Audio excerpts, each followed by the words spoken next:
Hello there, my dear brothers and sisters. It is the 14th Sunday in Ordinary Time, and our gospel today is taken from Mark 6, verses 1 to 6. In the gospel today, we hear how Jesus, returning to his hometown in Nazareth on the Sabbath day, went up to the synagogue and started to preach. People heard him and were astonished. However, instead of believing and accepting him, they started to question.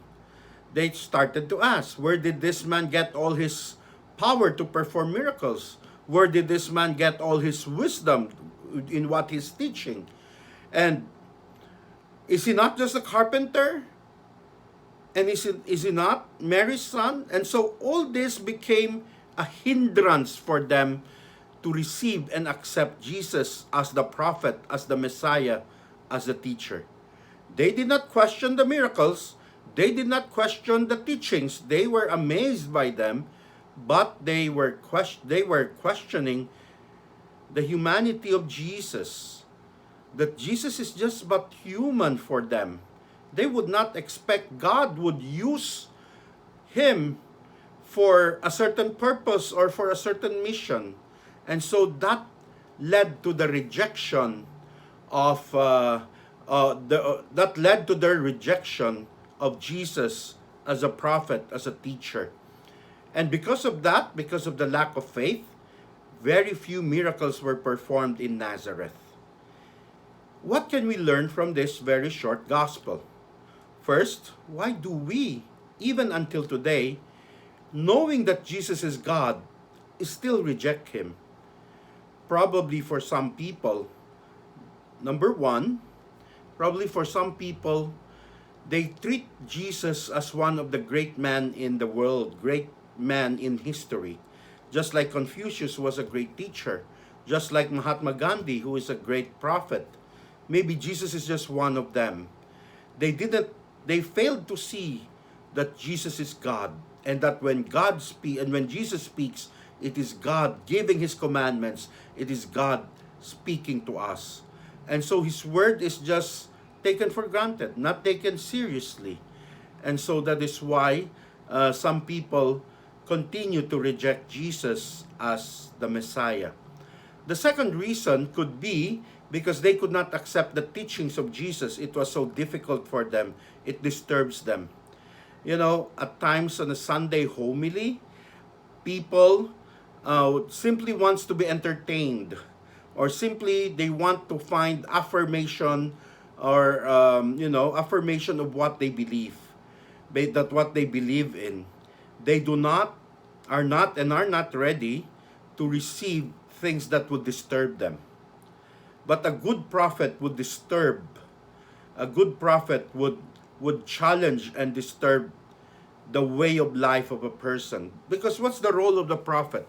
A prophet is one who will speak the truth even though it might be difficult or it might be unpopular.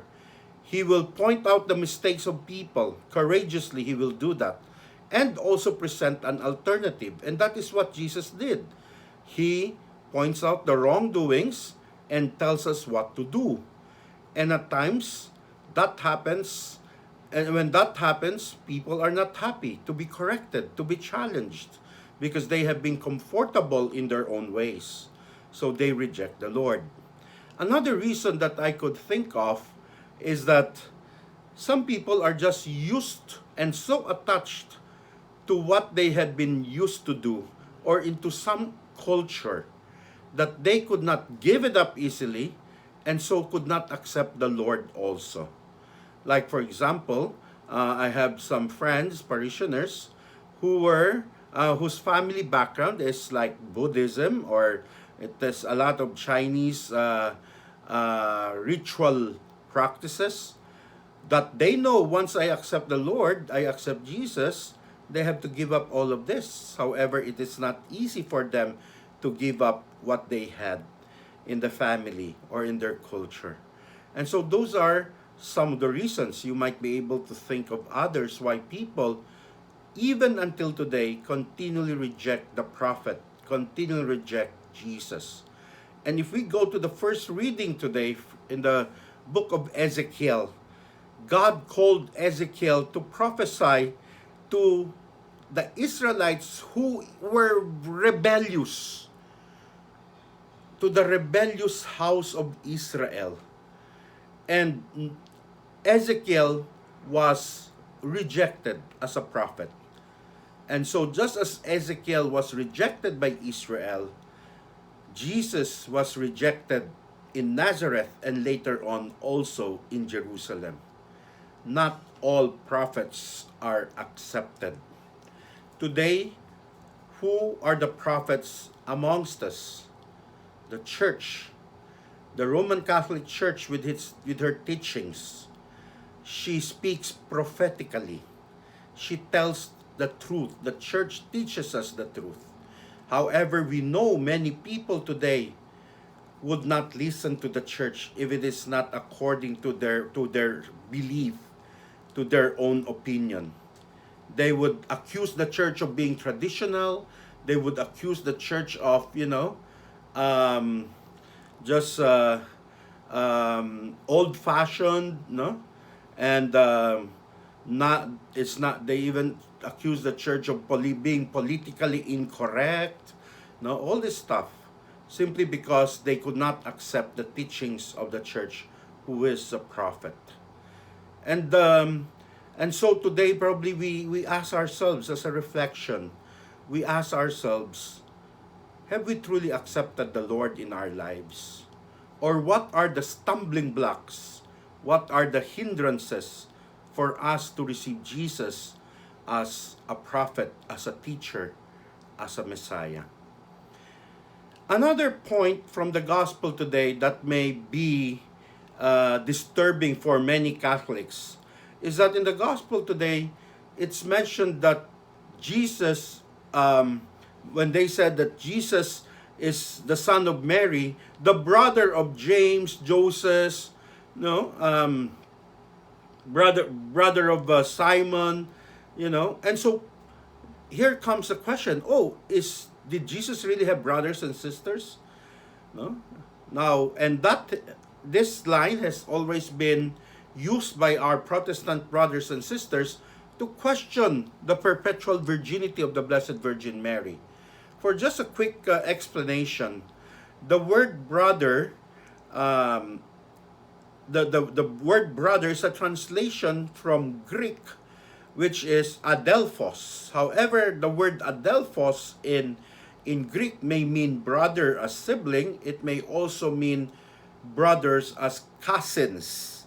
And here, when there is a mention of brothers of Jesus like James and Joseph, these are cousins of Jesus. And they were, in the other part of the Gospel of Mark, mentioned that James and Joseph are sons of Mary. Not the Blessed Virgin Mary, but the other Mary who went to the tomb of Jesus during resurrection. Remember, Mary Magdalene, the other Mary, whose sons were James and Joseph, and Salome. So you have there that even in the Bible itself mentioned that they were not the sons of the Blessed Virgin Mary. In fact, they were cousins.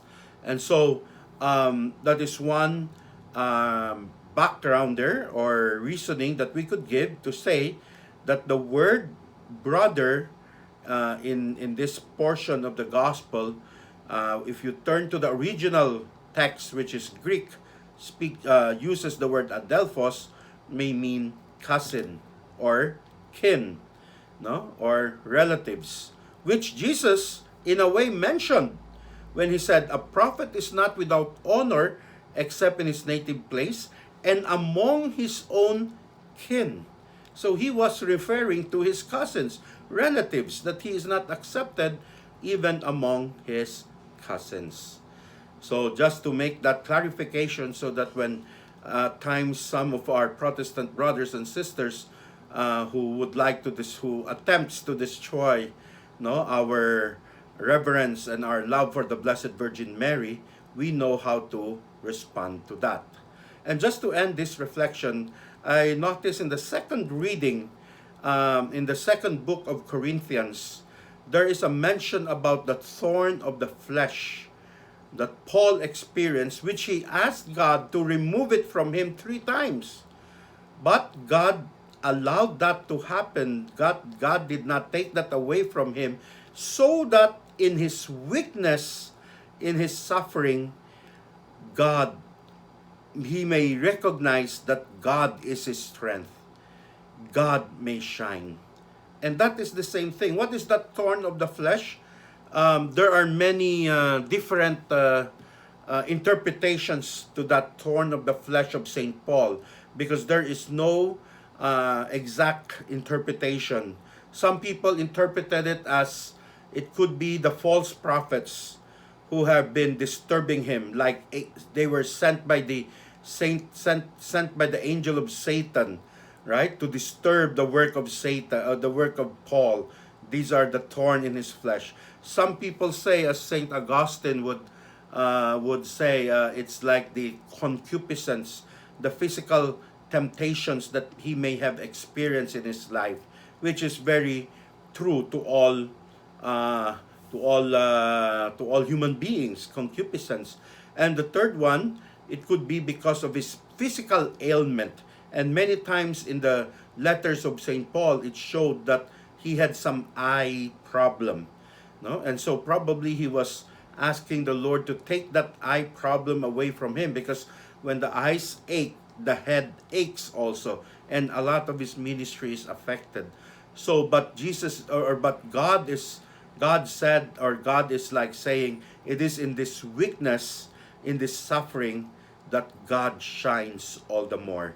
It is when he is weak that he is strong.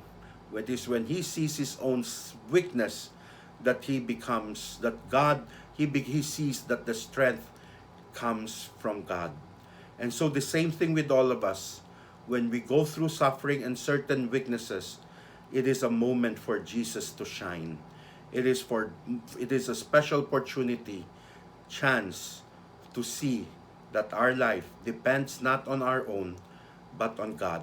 And so that may glory be given to God always.